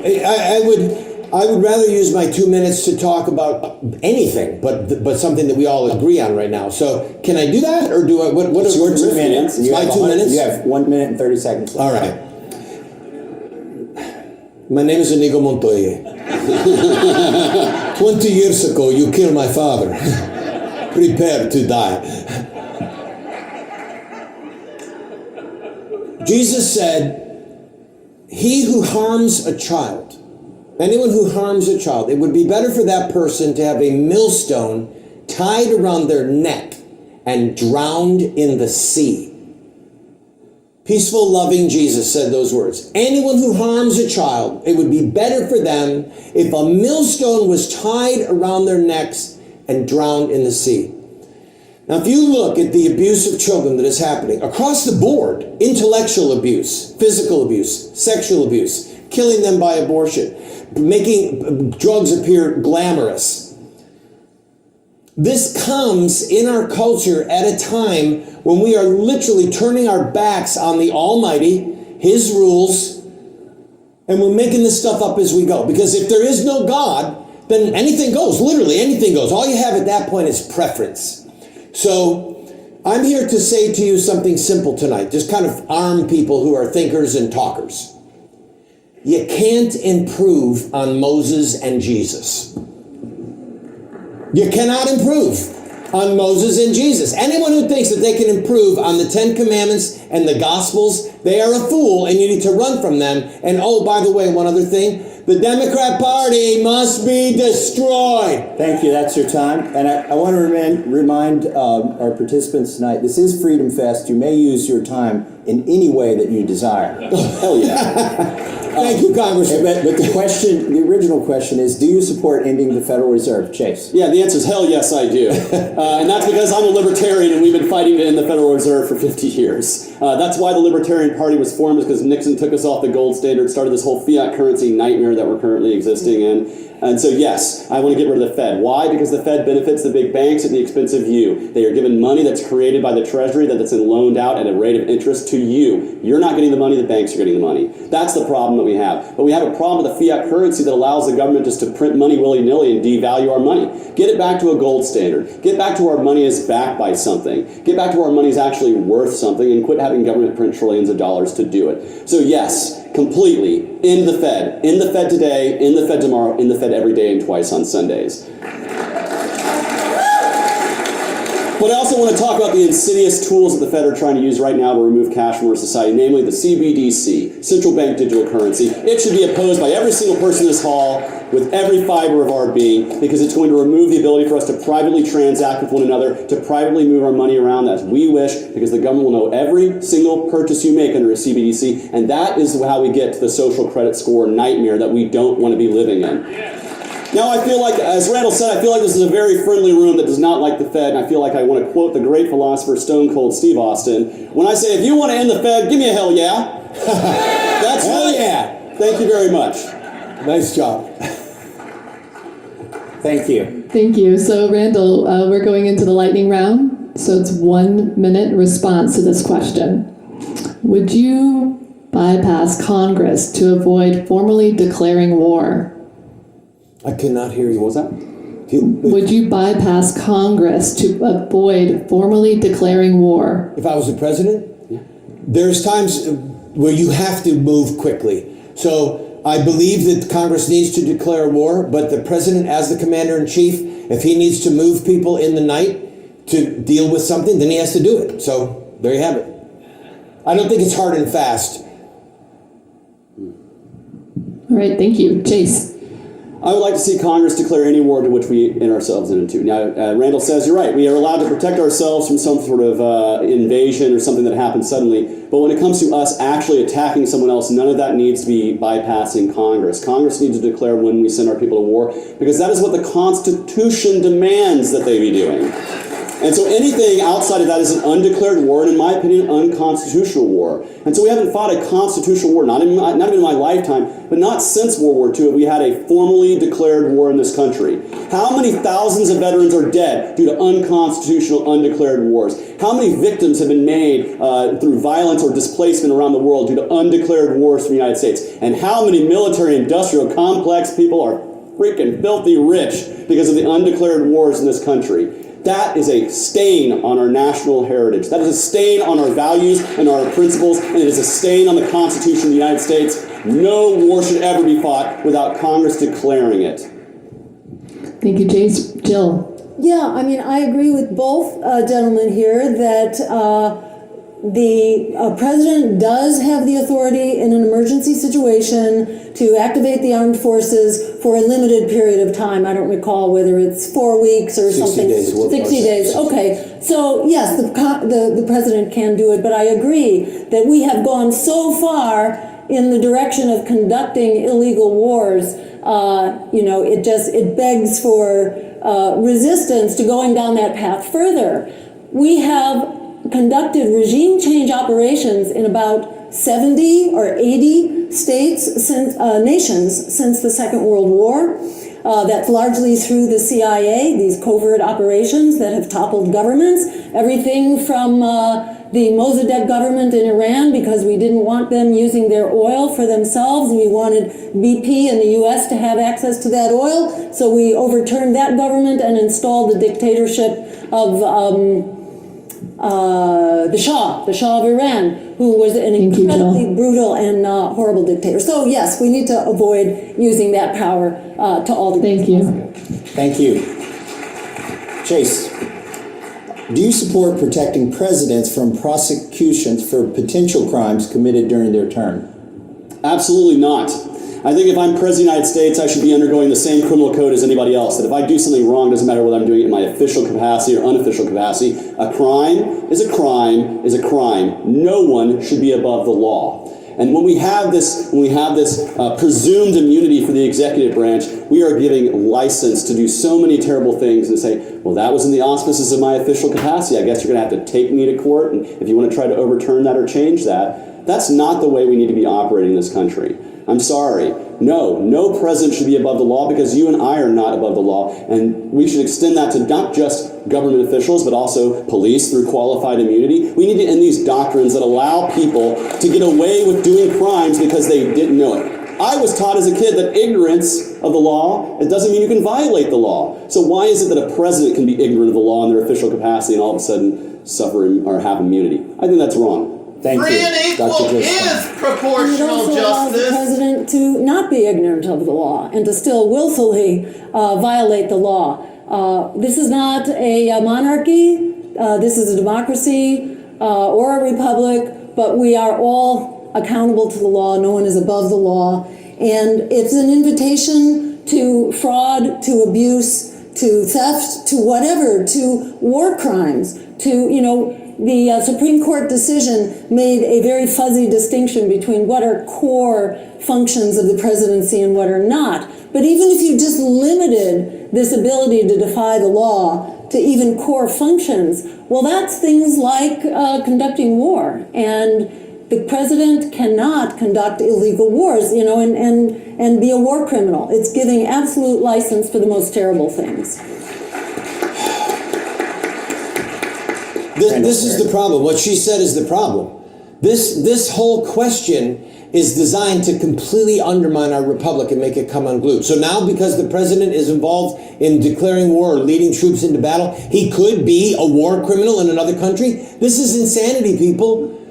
There are things that the president does in the official capacity of his duty that we will never know about. I mean, we want transparency, but if he has to, or if he chooses to authorize a military strike with cruise missiles like Bill Clinton did, and sometimes they hit the target and sometimes they miss it, and then the civilians are killed. Are we going to say that Bill Clinton should be brought up as a war criminal? Yes. No. Yes. Then you know what? Let's do this. Let's go to the English model. According to your own Let's have the goddamn Queen book. of England, where we have a little puppet there who just once a year gives a little speech, and it's Parliament that has all of the power, and we don't have a strong executive office. If that's what you want to go for, then let's have that discussion. But that's not the system of government we have in America right now. He is the commander-in-chief of the armed forces. Thank you. And the Democrat Party has to be destroyed. Next one. Yeah, thank you. All right, we'll start with Jill here. With the recent release of Julian Assange, do you support pardoning Julian Assange, Ross Ulbricht, Edward Snowden, and Leonard Peltier? Yes, absolutely. And I would say to Julian Assange and to Edward Snowden that there is a place for you in our White House. So please join our cabinet. We need you. You are a hero. You are not a criminal. You are a hero. And you should be compensated for the wrongdoing to you and your family. You should be compensated for time spent that was absolutely not deserved. Let's talk about Native Americans, Jill. Randall. I have spent my entire adult life speaking truth to power with every fiber of my being. And I count these people, and there's two of the names that I don't remember the crimes that they're accused of. Leonard Peltier. Obviously Assange and Snowden. I would say, are you kidding me? Total pardons. Thank God that they did what they did, so that we know what the heck is going on in our government. We don't know how many other lies were being told. We don't know how many other criminal acts are being perpetrated against us. One of the major military manufacturers recently pled guilty. I think it was Boeing, about hiding details about that aircraft. They pled guilty to 2 felonies and they paid a big fine. Okay, who went to jail? Who was prosecuted? A corporation doesn't have a butt to kick or a soul to damn. And that's part of the problem, that we need people that are held accountable for these crimes that we're facing. And I thank God, literally thank God. I thought you were going to say, I want to tell Snowden there's a place in heaven for him. No, there's a place in the White House. But yes, I would pardon them. Thank you. After I was done destroying the Democrat Party. Chase. So not only would I pardon Ross Snowden, Julian Assange, Ross Ulbricht, Edward Snowden, Julian Assange, and Leonard Peltier. That's actually part of my campaign website. It's something that I've been promising for 2 years as a candidate for president. Why? Because these men did nothing wrong. Leonard Peltier fought for Native American rights. He fought for Native American sovereignty, and he should be celebrated for it. Ross Ulbricht. Ross Ulbricht created a website that you can buy drugs off of and was prosecuted and sent to multiple life sentences for that. Well, guess what? I can go on Meta right now or on X and buy drugs if I want to, but I don't see Zuckerberg thrown in jail. I don't see Elon Musk in jail. They made an example out of Ross Ulbricht because they want to punish truth tellers and those fighting for freedom. And speaking of truth tellers, you have Julian Assange and Edward Snowden. Those men expose the war crimes that our country perpetrated. They are heroes in my eyes. They should not be criminals. And frankly, if I were President of the United States, both those men would be getting the Presidential Medal of Freedom because it's about time somebody who deserves it get that honor. Chase is still in the lead. Everybody's chasing Chase. Congress has given broad authority to the Come president on, to Jill, issue you can do better than sanctions. this. Do you support the use of sanctions as a tool of diplomacy, and under what circumstances? Randall Terry. Yes, I support the use of sanctions because it would be better than shooting. If we can use the dollar to leverage something. But again, my problem is human rights. So we've got Iran that we're using sanctions against. They're the devil. We've got Saudi Arabia that's our partner. They're Beelzebub. Literally, if you look at the oppression of human rights in Saudi Arabia, it's probably worse than Iran. So I feel sometimes like I'm riding on the good ship Lollipop, and I can't quite figure out who the good guys are and the bad guys are when it comes to foreign policy, which is why I keep coming back to saying our foreign policy needs to be based on human rights, not deep water ports, not oil, not so-called American interests that are economic. And if we can use sanctions, economic sanctions, in the pursuit of human rights, I'm all in favor of it. It's just to twist their arms so that they'll teach that homosexuality and giving condoms to kids is a great thing, like a country in Africa. Then no, I'm not in favor of it. Thank you. Chase? Yeah, I'm not in favor of sanctions, and here's why. When we sanction the government, that doesn't really hurt the big people. That doesn't hurt the money movers and the influencers. That hurts the average person. When we sanction Russia, Vladimir Putin did not suffer. Trust me, he still has plenty of wealth and influence in this country. The people who suffer from those sanctions are the individuals in Russia, those who cannot no longer get along because their economic picture has been crushed by our sanctions. So no, I don't view that as a moral tool for foreign policy. We should be engaging in free and fair trade and market cooperation. Why? Because when we trade with people, we export freedom. It wasn't just Ronald Reagan that tore down the Berlin Wall. It was Wrangler Jeans that did that because people wanted to import American influence and American products. That is what will tear down oppression, is true market cooperation and trade. Because for China, for instance, they can keep pumping up their currency and try to blow up their bubble, but eventually that bubble will burst. And when it does, the people will be crying out for liberalism, for freedom, and for the ability for free markets to make those decisions, and not the Politburo of the CCP. Thank you. Dr. Jill Stein. The U.S. currently has sanctions against something like 1/3 of the world's population. And this is not a good thing for our image and for our respect in the world. We are bringing great misery and hardship to so many people. It's tens of thousands, I believe, that have been documented in Venezuela who were killed largely due to starvation with the sanctions against Venezuela. And you can look at Cuba and how that country has just been decimated for decades due to the sanctions. I think there are very unusual circumstances. Sanctions were used against South Africa and were helpful ultimately in overturning the apartheid state in South Africa. And likewise now, there is a call for boycott, divestment, and sanctions in Israel because there is a massive genocide of 500,000 people are at risk for starvation this month alone, and these are largely women and children. I don't know how anyone can conscience that. And this is, again, another situation where we should do what we can. Israel has the atom bomb, and they're not going to go lightly into this. Thank you.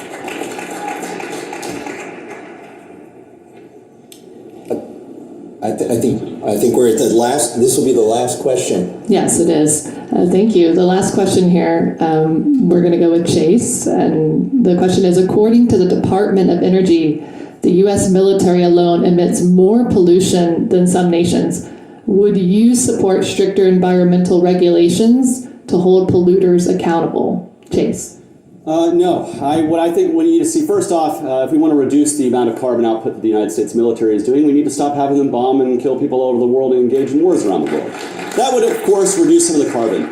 But I don't think that government central planners or a Green New Deal or a bureaucracy is what's going to fix this. It's going to be the power of human innovation. It's going to be the power of free markets and somebody coming up with a market incentive to clean up our air, clean up our water, and get rid of carbon. And if we remove that profit incentive, if we put the incentives all in the realm of government, that is going to slow that innovation. And so I would like to see a cleaner world. I would like to combat carbon in the atmosphere. I just know that government is like the worst vehicle to do that. That there are much better ways to have that done, and I would trust the power of the free market, the power of innovators, and the power of individuals who want to see a cleaner world for them to live in, to actually be the motivator for that, and not government taxpayer dollars being taken to pick winners and losers. Thank you. Jill. So, I absolutely agree that government regulation is vulnerable. It's fraught. And it needs to be transparent. It needs to be watchdogged. It needs to be exercised at the community level to the greatest extent possible. And it needs to be exposed and debated constantly. But on the other hand, we have not yet found a way to deal with certain problems that are so large that we cannot deal with them individually or on the community level. If you look at something like ozone, we did get a handle on ozone. We did fix that problem. We have not gotten a handle on the fossil fuel problem. And what we're seeing outside now is what you will get, and it will keep getting worse. The Colorado River is about to dry out. You think we got inflation now? Just wait until our food system shuts down. Half the fruits and vegetables are about to go down here in this country. We have to get serious about eliminating fossil fuels at all levels of society. Thank you. Randall? Over time, I've grown to resent the notion that the United States of America is the villain in the world over fuels, over oil. Look at China, look at India, and they scoff at us. They are laughing because they are polluting the air and they don't care. And they love to see us strangle our own economy. Who do you think was clapping when Biden shut down drilling and shut down the pipeline? It was our enemies that were clapping. They know what the devastation that brings to us.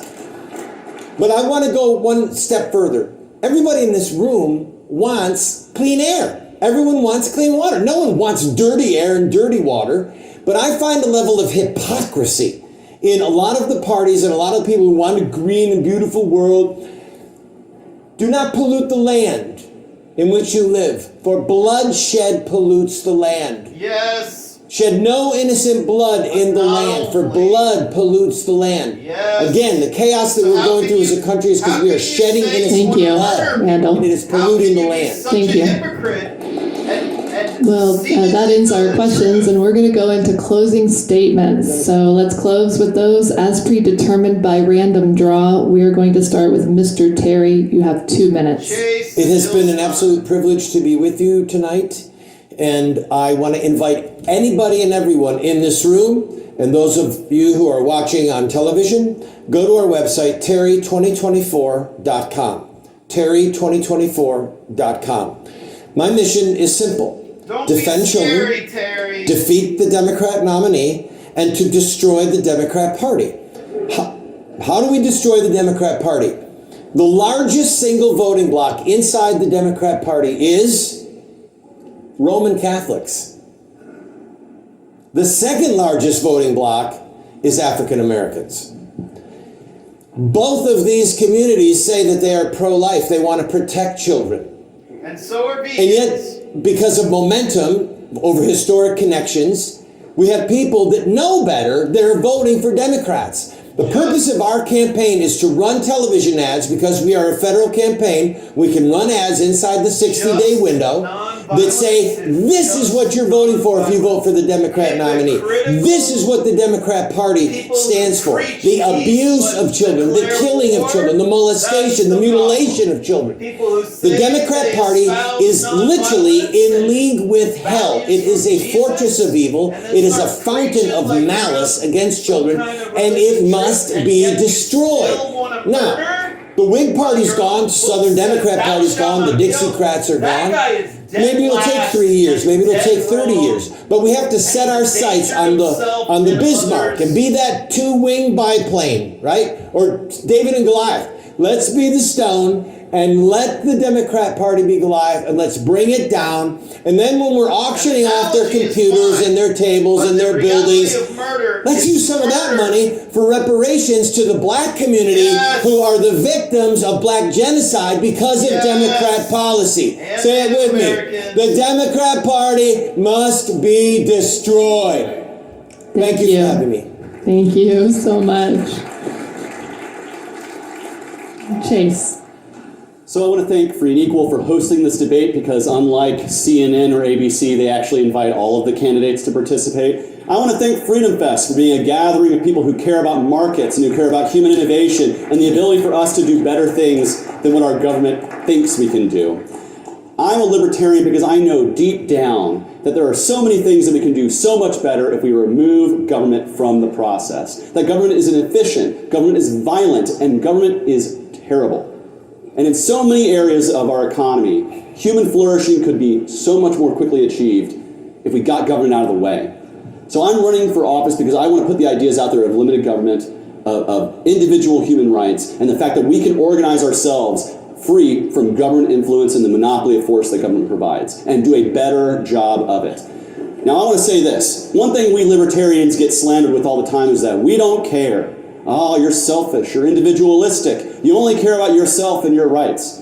Well, we need to flip that around and understand that the message of liberty, the concept of human liberty, is actually an empathic message. It's one that says you can control your life, you can make those decisions, you know what's best for you, not me, and certainly not some unelected board of bureaucrats in Washington, D.C. or your state house. That is a powerful message that so many Americans need to hear right now because they are being indoctrinated from both the left and the right that the government must be the solution for them. The government is not the solution. We are the solution. Our individual communities are the solution, and our God-given human rights are the solution. And so I'm running for office to challenge the two-party system, to tear it down brick by building up an independent party that's independent of the two-party system, piece by piece. That's what I want to do. I want Americans to know they are not limited with two terrible, old, broken choices. We do not have to listen to politicians of the 20th century to find solutions for the 21st. And that's why I'm running for office. My name is Chase Oliver. I'm a libertarian candidate. Go to votechaseoliver.com and tear the system down brick by brick, and let's set the world free in our lifetime. Thank you. Thank you, Chase. Thank you, Mr. Oliver. Dr. Jill Stein, please.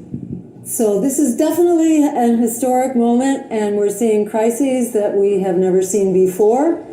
Between the endless wars, the genocide abroad, the crushing inequality in this country, which gets greater by the day, climate collapse, and the assault on democracy in so many ways. In virtually every dimension of our lives, people are facing crisis, and the need for deep systemic change has never been so urgent, and the possibility of that change has never loomed so large because people are not going to sit here and take it. People are done being thrown under the bus by bought politicians and wealthy elites. People are done with the war profiteers and Wall Street and AIPAC and health insurance and big pharma and fossil fuel giants and more who are making out like bandits. While 60% of Americans are living paycheck to paycheck, half of renters are struggling to keep a roof over their head. What happened to her final comments? While 60% of Americans, well, at least they have the freaking half of them are rentals struggling to keep a roof over their head. What happened to the volume? What the fuck happened? I didn't do it!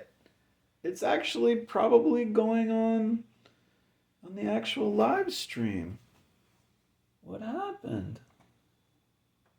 Uh-oh. Where's the sound?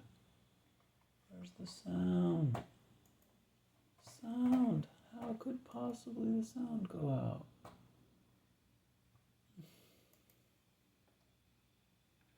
Yep, frozen. Oh no.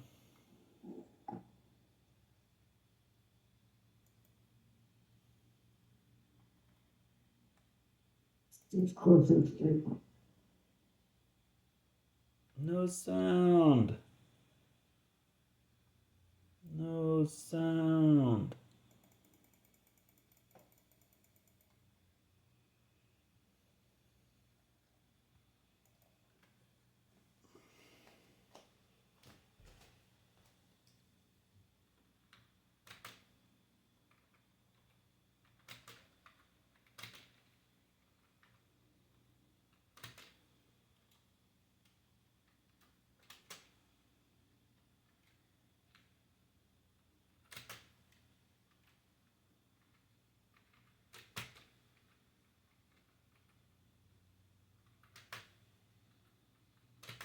Oh wow, you're Chuck Norris. Yeah, that's right. Hey, I know you love dogs. Is it true you've got a secret to help any dog get healthy?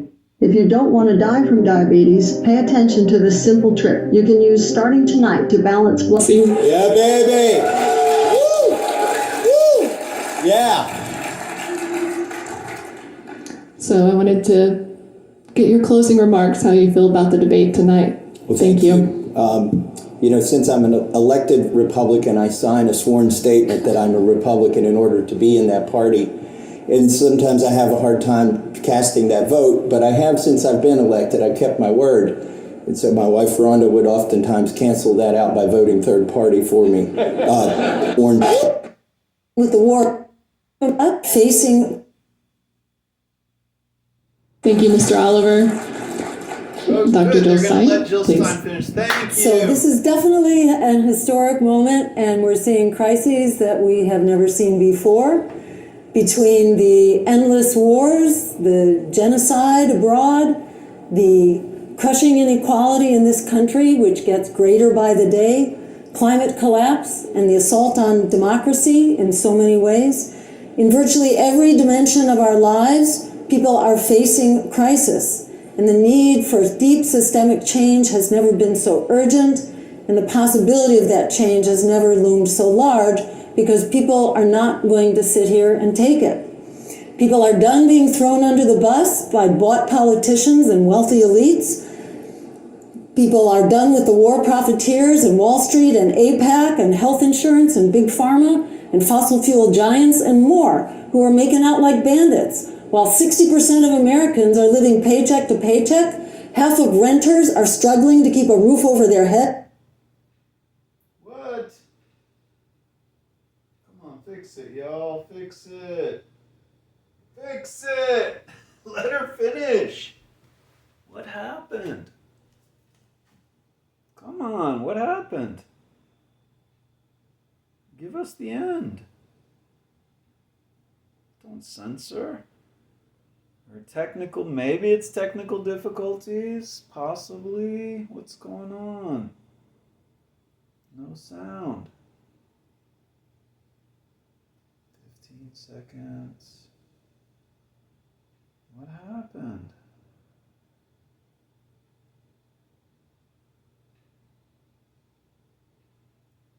What happened?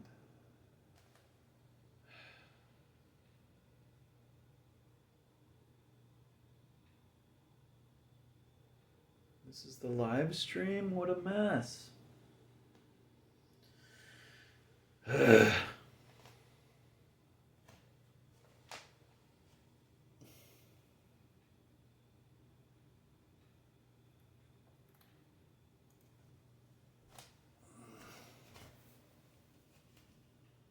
Org on a ranked choice online voting app that is powered by Nexus.io. You have 72 hours to vote online at freeandequal.org for your favorite candidate tonight. Since 2008, the Free and Equal Elections Foundation has worked to ensure every citizen is fully informed about their political choices.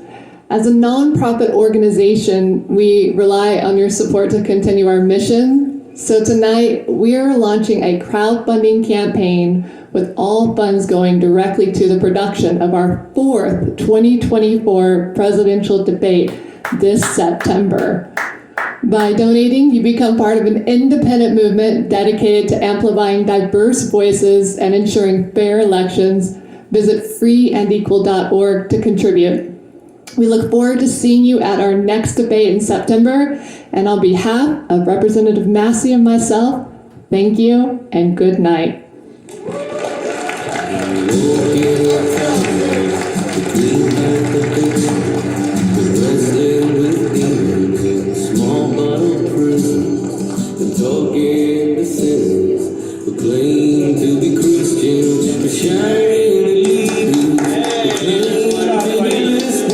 That's fitting music.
I just missed it. Bummer. Alright, that's it. Please like and subscribe.